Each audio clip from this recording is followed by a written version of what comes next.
Assalamualaikum warahmatullahi wabarakatuh. Bismillahirrahmanirrahim. Alhamdulillahi rabbil alamin. Wassalatu wassalamu ala sayyidil mursalin wa ala alihi wa sahbihi ajma'in. Rabbi syrah lana sudurana wa yassir lana umurana wahlul 'uqdatam min alsinatina yafqahu aqwalana. Wa thabbit aqdamana wa tammin taqsirana ya rabbana rabbal alamin. La hawla wa la quwwata illa billahil aliyyil azim. La hawla wa la quwwata illa billah. La hawla wa la quwwata illa billahil aliyyil azim, amma ba'd. Allahumma salli wa sallim wa barik ala sayyidina Muhammadin wa ala ali sayyidina Muhammad. Astaghfirullah alladhi la ilaha illa huwa ar-rahmanir rahim. Al-hayyul qayyum alladhi la yamut wa atubu ilaih. Allahumma ighfir lana. Alhamdulillah, kita bersyukur kepada Allah Subhanahu wa taala kerana dapat sama-sama dalam pengajian hadis 40 yang dikarang oleh Imam Nawawi radhiyallahu anhu. Wa nafa'na bi'ulumihi wa ja'alana minal mukhlisina bi qiraatih. Tadi kita sampai pada hadis yang ke-24. Dari pengajian yang lalu, kita dah bincangkan dua baris pertama daripada hadis 24 ini. Dan insya-Allah sekarang kita sambung lagi baris yang seterusnya daripada Sayyidina Abi Zarrin radhiyallahu anhu, daripada Nabi sallallahu alaihi wasallam, pada perkara yang Nabi riwayatkan daripada Allah Subhanahu wa taala. Mana Allah Taala berfirman, "Ya ibadi, kullukum ja'i'un illa man at'amtuhu fastat'imuni ut'imkum."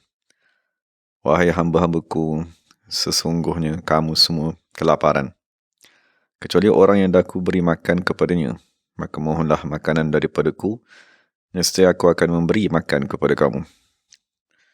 Baris seterusnya, "Ya ibadi kullukum 'arin." Wahai hamba-hambaku, sesungguhnya kamu semua tidak berpakaian, illa man kasautuhu, melainkan orang yang aku beri pakaian kepadanya, fastaksuni, mohonlah pakaian daripadaku, aksukum, nescaya aku akan memberi pakaian kepada kamu.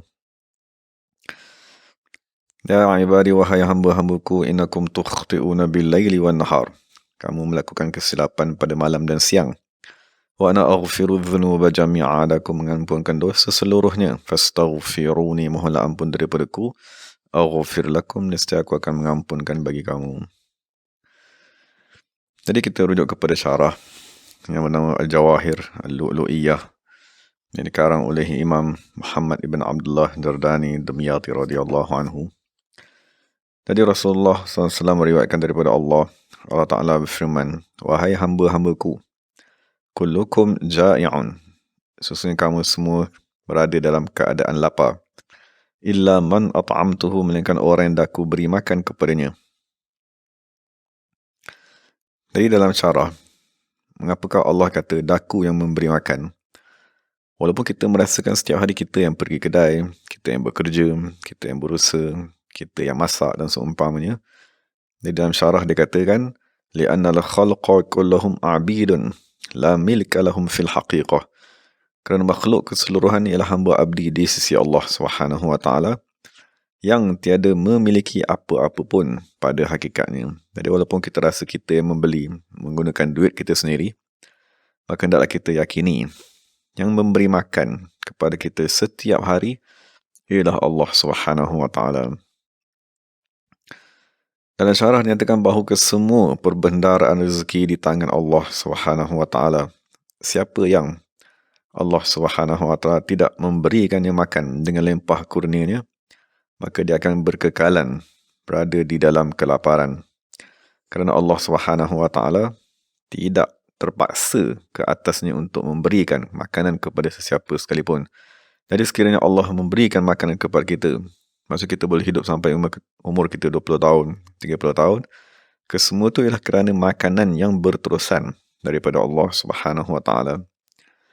Jadi ini adalah satu sudut yang sekiranya Nabi SAW tak memberitahu kepada kita, maka kita susah nak melihat makanan tersebut sebenarnya daripada Allah. Kerana kita melihat manusia yang memberikan kepada kita makanan bermula daripada ibu menyusukan, bapa mencari rezeki dan seumpamanya. Allah Subhanahu wa taala menyatakan dalam Quran, "Wa ma min dabbatin fil ardi illa 'ala Allahi rizquha." Tiada mana-mana makhluk di atas muka bumi melainkan Allah Ta'ala lah yang akan merezekikan kepadanya. Jadi setelah kita mengetahui dan meyakini kesemua rezeki yang kita makan daripada Allah, maka Allah Ta'ala mengarahkan fastat'imuni, hendaklah kamu tadi meminta makanan daripadaku. Ut'imkum, nescaya aku akan memberikan kepada kamu, memudahkan kepada kamu sebab untuk kamu tadi mendapatkan makanan, dan Allah Ta'ala lah yang akan mengurniakan kekenyangan kepada kita. Kan maksudnya memang kita rasa makanan yang kita makan banyak ataupun sedikit, tapi pada hakikatnya yang memberikan kekenyangan ialah Allah Subhanahu wa Ta'ala.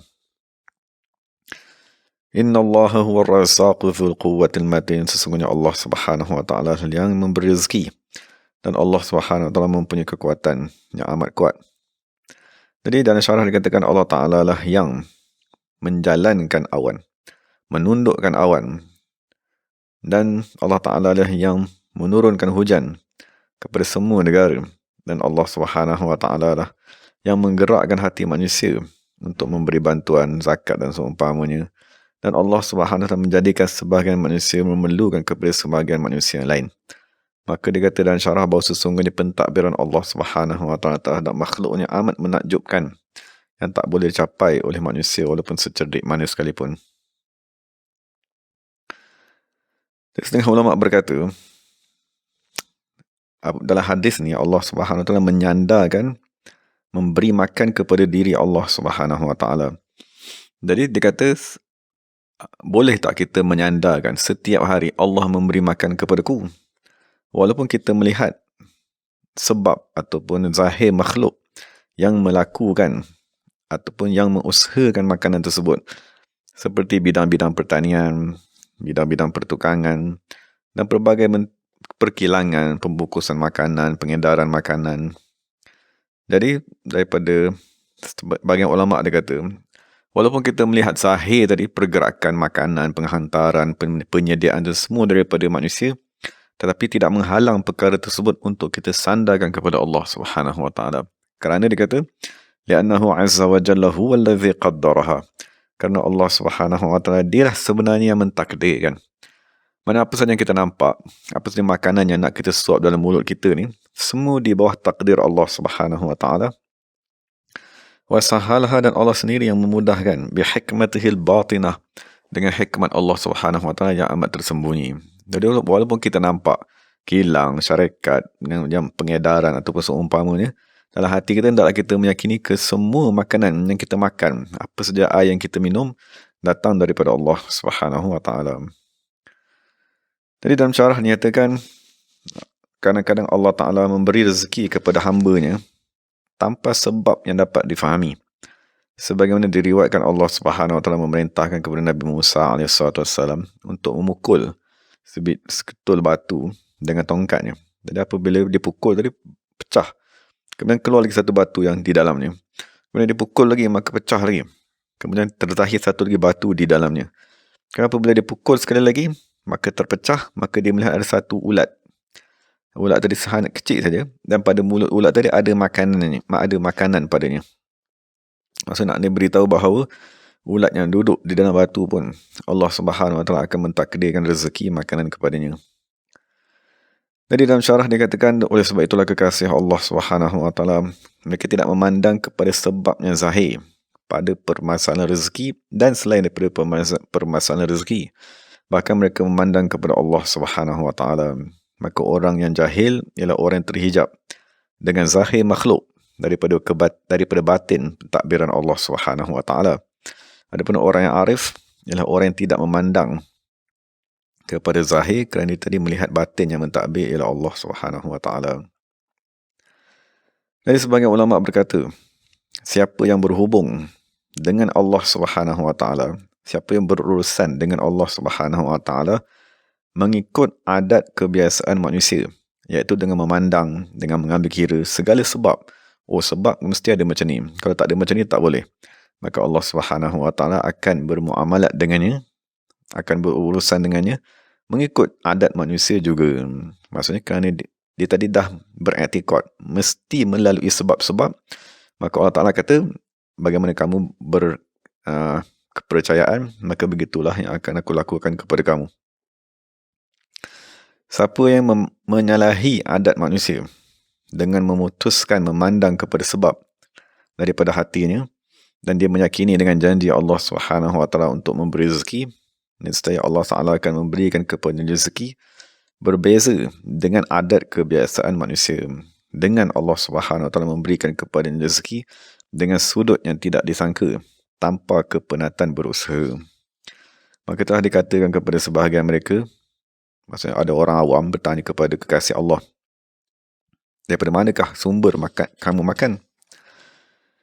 Maksudnya dia tanya daripada manakah kamu makan? Maka dia menunjuk kepada mulutnya. Maksudnya dia maklum orang tadi tanya apakah sumber rezeki kamu, tapi dia tak jawab soalan tersebut. Dia kata aku makan melalui mulutku. Maka orang tadi berkata balik semula, wahai manusia, semua orang mengetahui bahawa dia makan daripada mulutnya.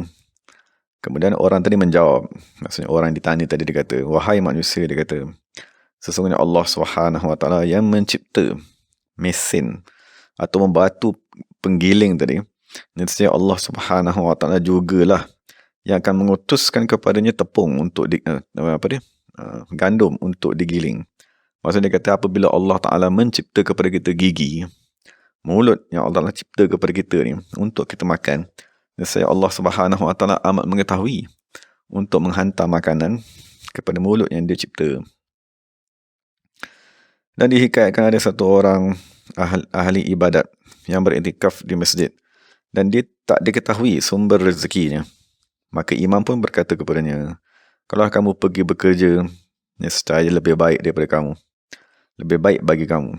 Jadi orang yang beribadat tadi tidak menjawabnya, sehingga imam tadi mengulang soalan yang sama ataupun ucapan yang sama sebanyak 3 kali. Maka pada kali keempat, orang yang beriktikaf tadi berkata, di sebelah masjid ni ada seorang Yahudi yang berjanji untuk memberi kepadaku pada setiap hari 2 keping roti. Maka imam tadi berkata, sekiranya Yahudi tadi benar pada janjinya, maka tak apa, kamu duduk di masjid beriktikaf tadi lebih afdal. Maka orang yang beriktikaf tadi berkata, wahai manusia, sekiranya kamu tidak menjadi imam, nescaya lebih baik bagi kamu. Adakah kamu tadi lebih mempercayai janji seorang Yahudi melebihi daripada janji Allah SWT untuk memberi rezeki kepada manusia? Kemudian kisah yang seterusnya dinyatakan bahawa Sayyidina Abi Yazid Al-Bistami radhiyallahu anhu semayang di belakang seorang imam di sebuah masjid.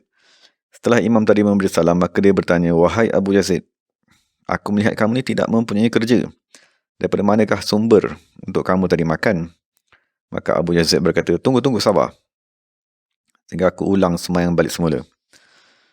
Sesungguhnya, aku ulang semula sembahyang yang aku sembahyang tadi di belakang kamu. Kerana kamu tadi berasa syak wasangka pada rezeki makhluk-makhluk yang diciptakan oleh Allah.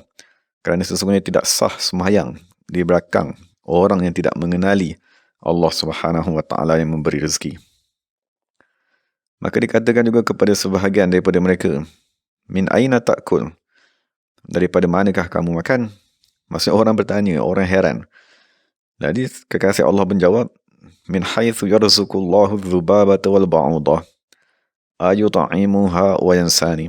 Maksudnya aku makan daripada sudut sebagaimana Allah Ta'ala mampu memberi rezeki kepada lalat dan kepada nyamuk.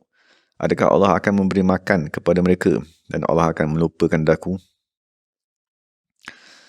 Dan dihikayatkan satu kisah seseorang lelaki, dia mempunyai keluarga yang besar, maka tiba-tiba rezeki ini menjadi sempit. Maka dia tadi berniat di dalam hatinya untuk lari dan meninggalkan ahli keluarganya. Maka tiba-tiba ada seorang lelaki datang kepadanya dan berkata kepadanya, boleh tak engkau tadi melakukan kepadaku satu perkara, iaitu menyiram kepada aku seekor burung, maksudnya memberi minum kepada seekor burung yang dah aku bela, sampailah burung tadi kenyang, dia berhenti minum. Sekiranya kamu boleh bagi dia minum burung tadi sampai burung tadi kenyang, nescaya aku akan membayar kepada kamu setiap hari sebanyak 1 dinar. Maka orang tadi berasa amat gembira. Lalu lelaki tadi menunjukkan kepadanya, ini satu perigi dan ini gayung. untuk kamu tadi angkat air, keluarkan air, dan inilah burung tadi yang aku minta kamu untuk memberinya minum. Jadi orang tadi pun memberi air kepada burung tadi sepanjang hari, dan burung tadi tak berhenti minum. Maksud burung tadi tu tadi hilang dahaganya. Maka akhir sekali dia berasa dah tak mampu lagi dah, dan tak larat lagi dia nak mengeluarkan air, mengangkat air daripada perigi, dan hati ini menjadi amat sempit kerana dia tak mampu nak mendapatkan 1 dinar tersebut. Maka lelaki yang meminta agar dia tadi melakukan kerja tadi berkata, inni lastu bi bashar, sesungguhnya aku ni sebenarnya bukanlah manusia. Innama ana malakun, sesungguhnya aku adalah malaikat yang Allah Subhanahu wa taala utuskan kepada kamu untuk memperlihatkan kepada kamu kelemahan diri kamu. Maksud kamu tak mampu untuk menghilangkan dahaga seekor burung. Bagaimanakah kamu berasa kamu mampu untuk memberikan rezeki kepada ahli keluarga kamu? Kembalilah kepada ahli keluarga kamu. Sesungguhnya Allah Subhanahu wa taala dialah yang akan memberi rezeki kepada ahli keluarga kamu. Maka serahkanlah urusan kamu kepada Allah dan urusan ahli keluarga kamu kepada Allah Subhanahu wa taala, dan tunggulah rezeki daripada Allah Subhanahu wa taala. Dari itulah kisah yang terakhir dan dinyatakan oleh penulis. Dan akhir sekali penulis berkata, faidatun, satu faedah. Telah diriwayatkan dalam hadis Asy-Syarif yang amat mulia bahawa sesungguhnya Nabi SAW bersabda, man qala idza asbaha wa idza amsa, siapa yang berkata pada ketika waktu pagi dan pada ketika waktu petang, Allahumma innaka khalaqtani, wahai Allah, sesungguhnya engkau mencipta aku, wa anta tahdini, kau memberi hidayat kepadaku, wa anta tut'imuni, kau memberi makan kepadaku, wa anta tasqini, kau memberi minum kepadaku, wa anta tumituni, kau yang mematikan daku, wa anta tuhyini, kau yang menghidupkan daku, lam yas'alillahu syai'an illa a'tah, tidak akan dia meminta sesuatu apa pun daripada Allah, melainkan Allah Subhanahu wa taala akan memberikan kepadanya permintaan tersebut. Jadi itu ungkapan yang ketiga lah.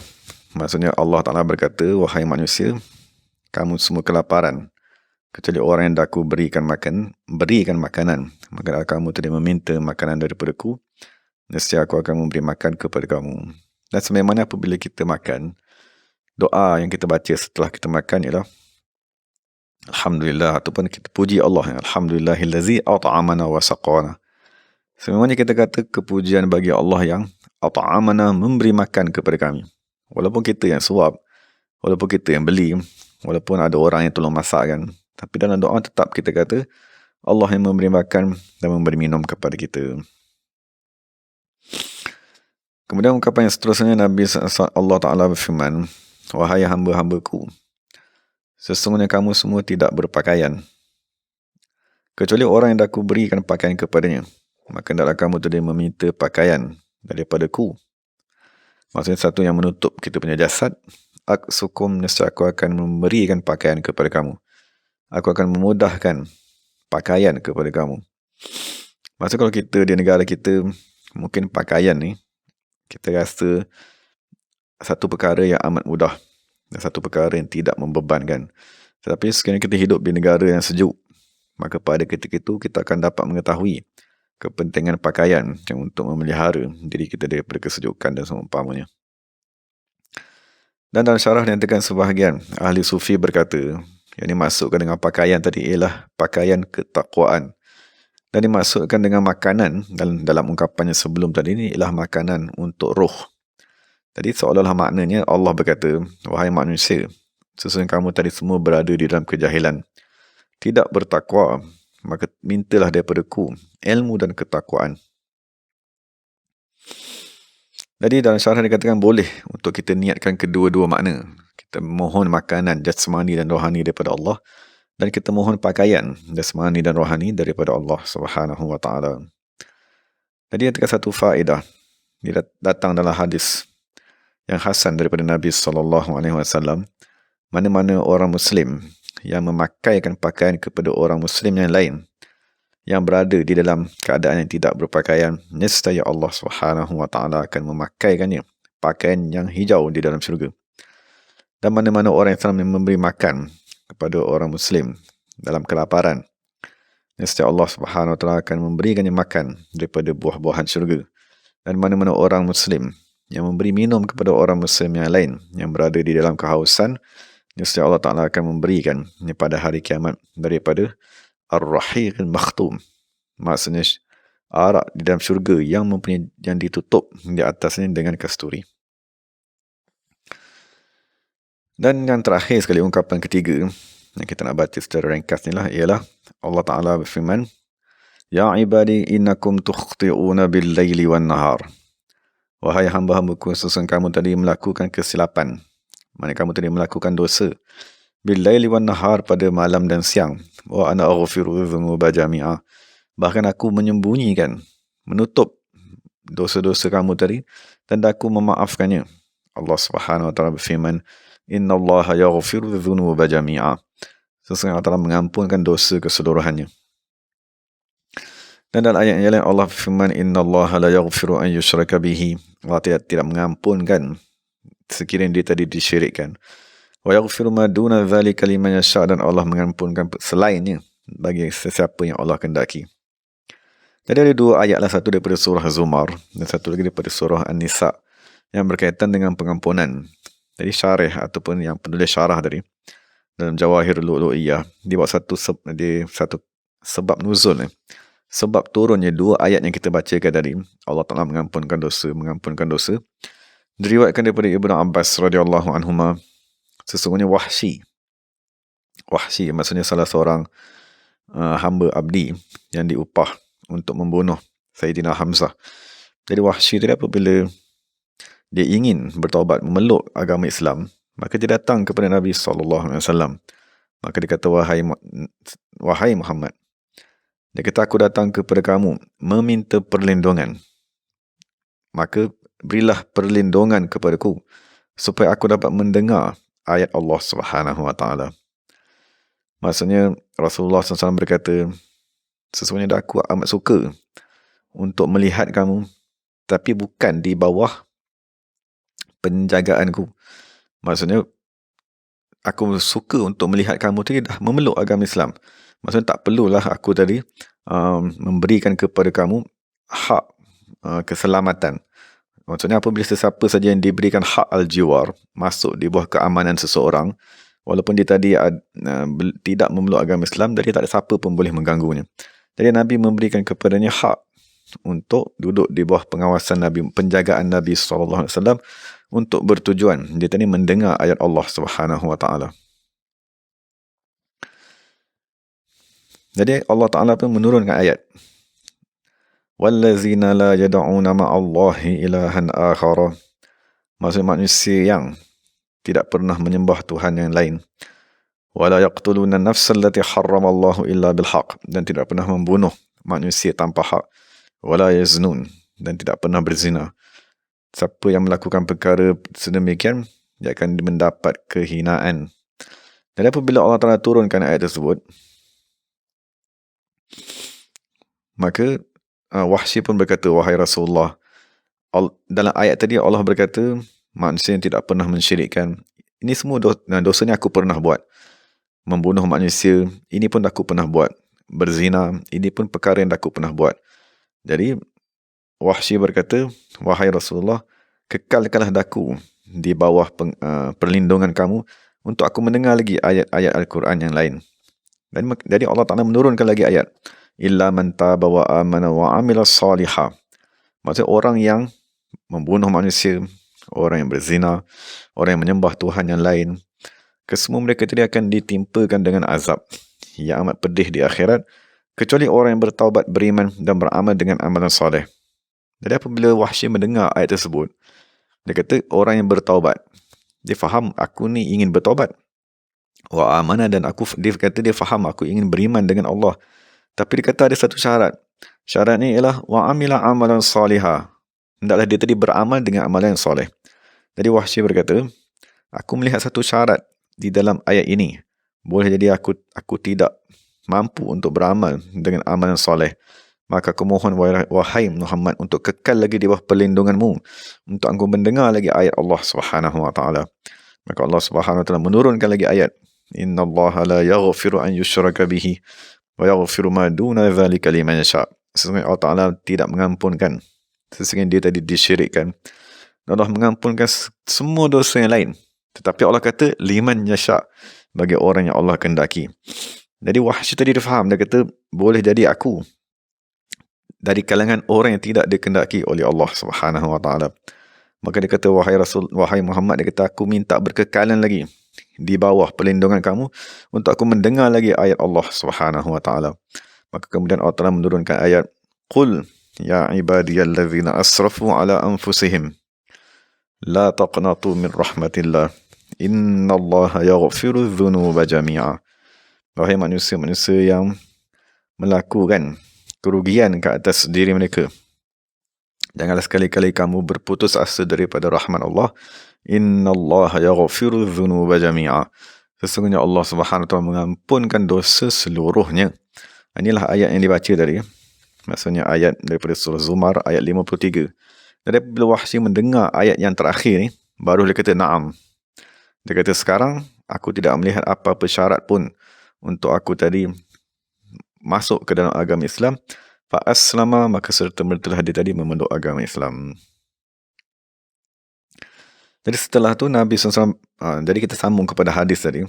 Maka apabila Allah berkata, wahai manusia, sesungguhnya kamu membuat dosa siang dan malam, fastaghfiruni, maka mintalah keampunan daripadaku. Nescaya aku akan mengampunkan dosa-dosa kamu, dan aku tidak akan menyeksa kamu, dan aku akan memadam segala kesan-kesan dosa tersebut. Diriwayatkan daripada Sayyidina Abu Sa'id Al-Khudri radhiyallahu anhu, sesungguhnya Rasulullah SAW bersabda, sesungguhnya syaitan berkata, demi keagunganmu wahai Allah, aku akan berkekalan menyesatkan manusia selama mana roh mereka berada di dalam jasad mereka.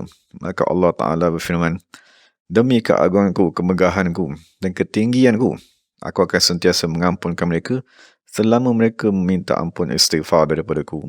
Daripada Sayyidina Ibn Abbas radhiyallahu anhuma, sesungguhnya Rasulullah SAW bersabda, siapa yang memperbanyakkan istighfar, Allah Ta'ala akan menjadikan daripada setiap kegelisahan jalan keluar, dan Allah Ta'ala akan menjadikan daripada setiap kesedihan kesenangan, dan Allah Ta'ala akan memberikan rezeki daripada sudut yang tidak disangka.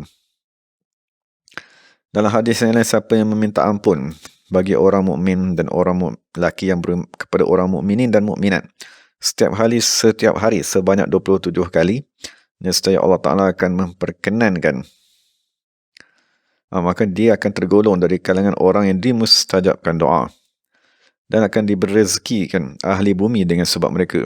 Maksudnya kita baca Rabbi firli wali walidayya walil mu'minina wal mu'minat.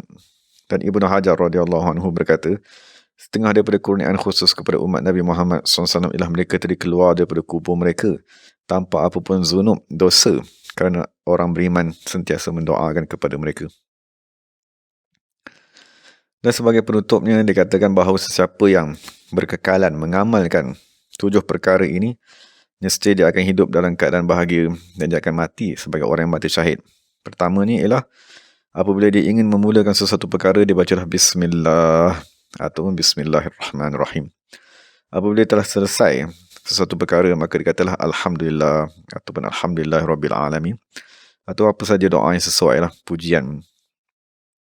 Dan apabila dia melihat satu perkara yang tak disukai, maka dia bacalah la hawla wala quwwata illa billahil aliyil azim. Dan sekiranya dia lihat satu perkara yang menakjubkan, maka dia bacalah la ilaha illallah. Dan apabila dia tadi ditimpa dengan musibah, maka dia katalah inna lillahi wa inna ilaihi raji'un. Dan sekiranya dia tadi ingin melakukan satu perkara di masa yang akan datang, maka dia sebutlah insya-Allah. Dan terakhir sekali, apabila dia tadi melakukan dosa, maka dia berkatalah astaghfirullah. Maka sepatutnya manusia tadi membiasakan lidahnya dengan ungkapan-ungkapan tersebut. Wallahu ta'ala alam. Dan itulah syarah yang dinyatakan oleh Syekh Muhammad bin Abdullah Dardani dalam kitabnya Al-Jawahir Lu'lu'iyah. Syarah bagi 3 baris yang kita dah baca tadi. Dan sekiranya Allah Ta'ala izinkan, kita sambunglah pada baris-baris yang akan datang. Moga-moga Allah SWT memberi kemanfaatan kepada kita, memberikan kepada kita pakaian jasmani rohani, makanan jasmani rohani, dan moga-moga Allah Ta'ala menjadikan lidah kita sentiasa beristighfar, mohon ampun daripada Allah SWT. Wa aqulu qawli hadza wa astaghfirullahal azim li wa lakum wa lisairil muslimin wal muslimat. Assalamualaikum warahmatullahi wabarakatuh. Bismillahirrahmanirrahim. Alhamdulillahirabbil alamin. Wassalatu wassalamu ala sayyidil mursalin wa ala alihi wa sahbihi ajma'in. Allahumma ahfadh syekhana Sayyid Syarif Sabahuddin wa zuhur sihatan wa afiatan wa salamatan. Rabbana atina fid dunya hasanah wa fil akhirati hasanah wa qina adzabannar. Subhana rabbika rabbil izzati amma yasifun. Wassalamun ala mursalin walhamdulillahi rabbil alamin. Taqabbalallahu minna minkum. Dan terima kasih semua kepada sahabat-sahabat. Assalamualaikum warahmatullahi wabarakatuh.